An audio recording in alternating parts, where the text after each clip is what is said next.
Hey guys, this is OddOneGaming. This is going to be another Raid Shadow Legends video.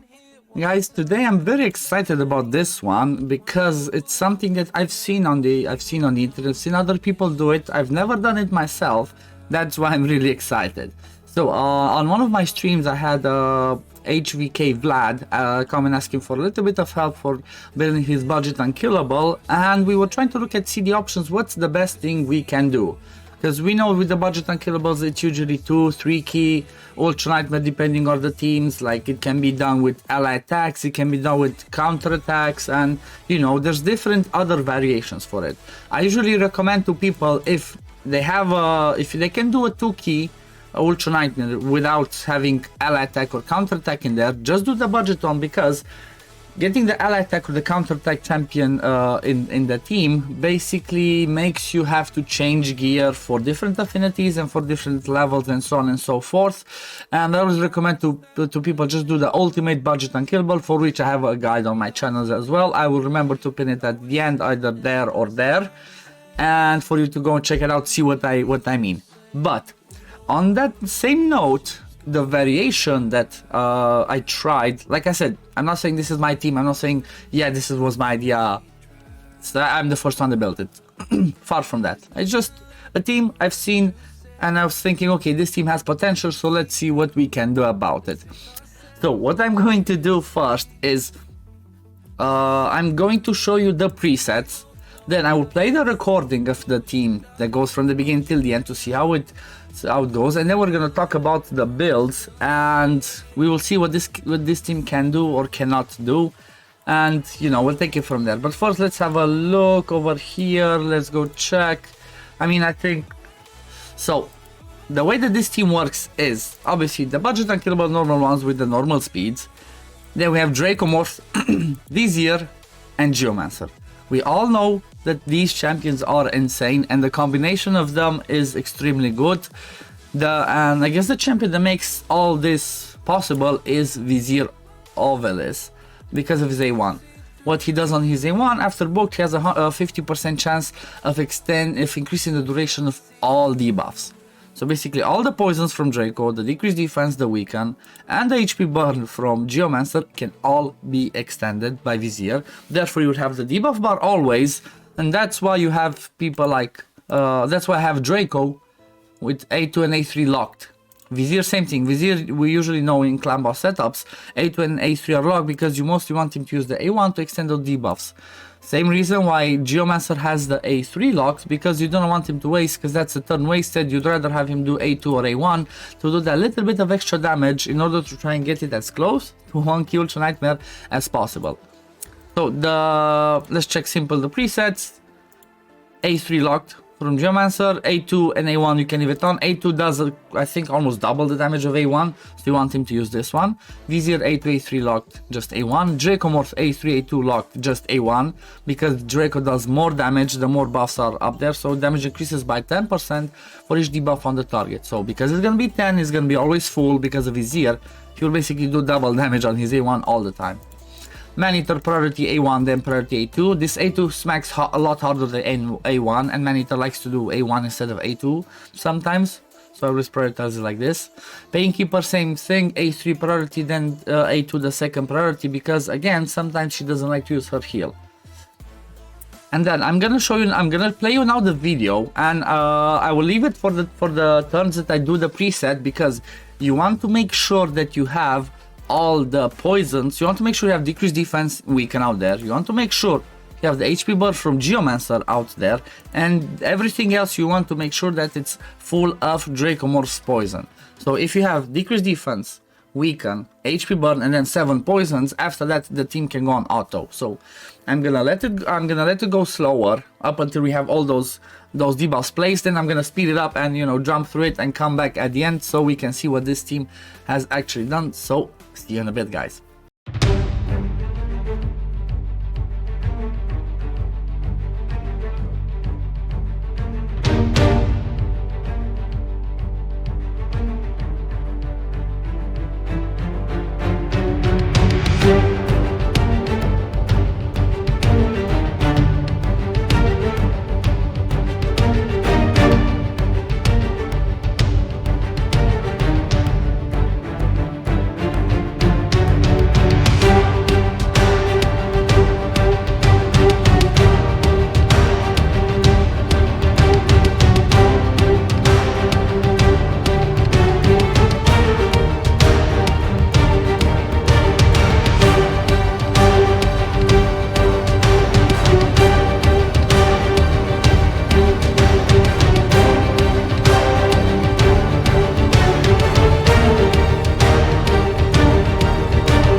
And we are back, guys. So look at this. It's actually a 1-key ultra nightmare.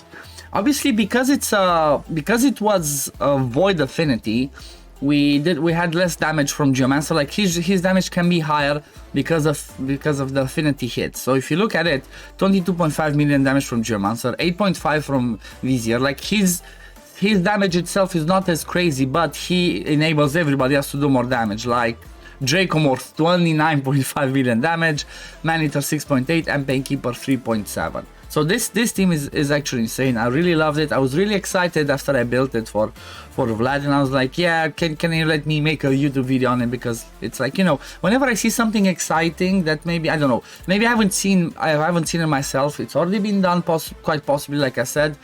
I always like to showcase it myself, because, you know, if I'm not sure I've seen this myself, then there's obviously lots of other players that maybe have these champions and they do not know that it can be a 1-key. So I said, you know, if there's more information out there, it's better. So this is pretty insane. With this type of team, for example, I recommend if you can hit Void, just 1 key on Void, always try to hit it on Void, job done.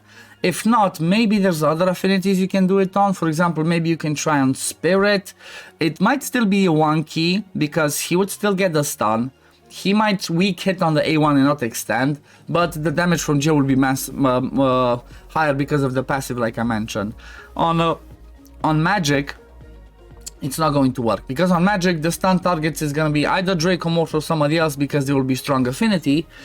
And then on Force, Draco's going to be the stun target. So this only works to be a 1-key on Void and possibly on Spirit. I haven't tried it on Spirit because I haven't tried it yet, but like I said, if you can do it on Void, do it on Void, guys, as it's totally freaking worth it. A budget Unkillable that does a 1-key, hell yeah, you will take it. Okay, so now let's have a look at the builds of the champions.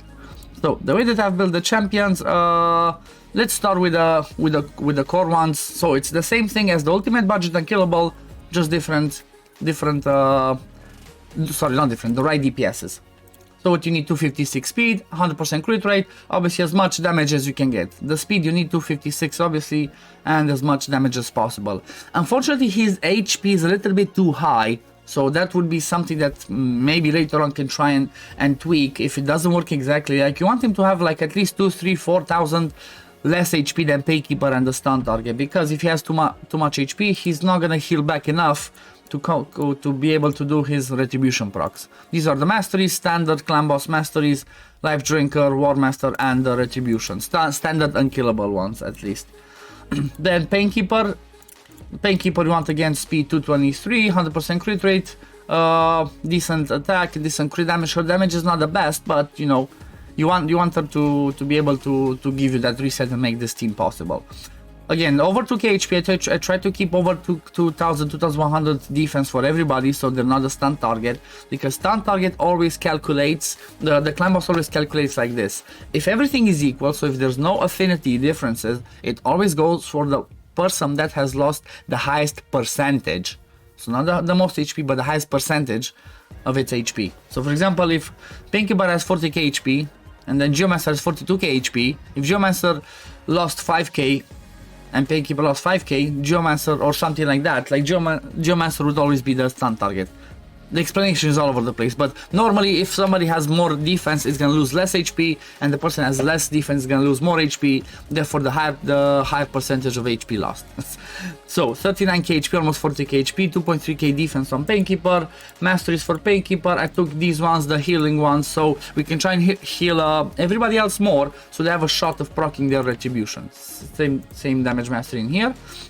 Then Vizier, same thing. Standard damage masteries plus the giant slayer, because it has a 3-hitter on the A1, and same thing on the defense side, retribution. So every time he loses 25% of HP, there's a 50-50 chance he counterattacks, which gives him another chance to give giant slayer and heal back up. Dracomorph, same thing, standard offense masteries with retribution. Let's see Draco's Vizier speed, 180 speed, like I said, again, standard ultimate budget Unkillable speed, 100% crit rate. Accuracy is a bit low, but it's fine, it worked, like I didn't see any issues. You want him to have accuracy so he can extend the debuffs. Obviously pump as much damage as possible, As you see, 2.2k defense. Again, the defense is really important to be over 2k, so he loses less HP. The thing is, the first rounds are crucial. In the first rounds, the stun can go different places, and if it goes on Painkeeper or Maneater, it's a problem. After you get to a later stage, it's gonna be fine. The build on Dracomorph, 188 speed, 100% crit rate, 271 crit damage, 5.3k attack, 300 accuracy. Accuracy is overkill, but you know, he's the main DPS, so pump as much damage as you can on him, because he's gonna be doing A1 for days, and that damage is gonna be insane.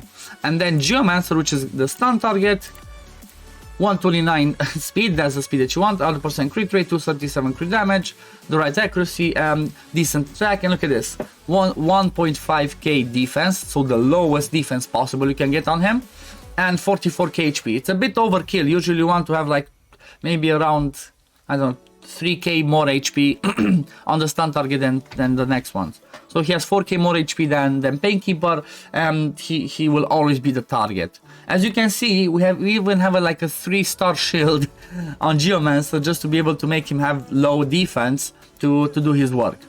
It's a 3-star one, it works.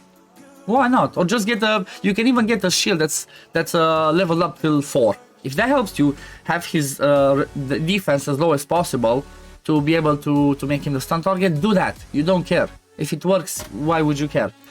Then on Masteries, we have the standard damage Masteries, and took him the support tree, because like you don't want to take him the defense tree to take more to have more defense on him, and he's not quite possibly not gonna proc the retribution, because he's the stun target and his HP is so high he doesn't heal enough to get over that 25%. But one thing I did to try and be as sure as possible that he will not heal back up as stun target changes is I didn't take Life Drinker on him. You don't want to take Life Drinker on him, he will always be healed enough by Painkeeper to become the stun target, and that's it. That's all you care about. War-Master on him, in case like people still believe that he wants Giant Slayer. No, it's War-Master. His kit has been changed. It doesn't, the damage he reflects, it doesn't care of Giant Slayer, it cares on his passive.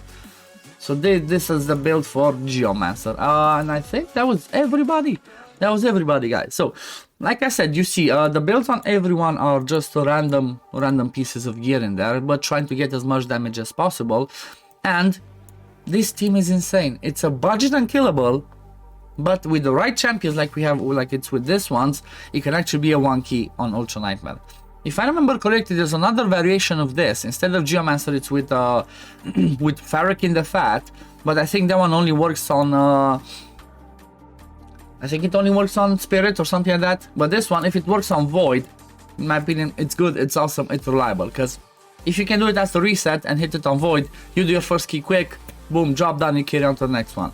Same team works on the other affinities. So same team, this team works on works on Nightmare, on Brutal, the same speed tunes. Maybe you just need to manual it a little bit more, like I said, to be able to do the poisons in there. But I will sorry guys, I will leave the what's it called, the preset in the description. So I'm gonna put in the description what the speeds of all the champions first of all, and the presets that you use for Ultra Nightmare and Nightmare, and hopefully I'm gonna remember to leave the brutal ones because I didn't in the budget Unkillable. But this is gonna be it for the video today, guys. I hope you enjoyed it. I hope this is helpful. I hope you're gonna be able to do the same team. If you do the same team and works for you and you make one Ultra Nightmare, just leave it in the comments below or join my Discord and pop a picture of that, because I really want, I'm really looking forward to other people doing this and, you know, doing a 1-key budget Unkillable at the end of the day, which is awesome. But anyway, I've blabbered enough, guys. I will see you in the next one. Peace. Love you all. Bye, guys.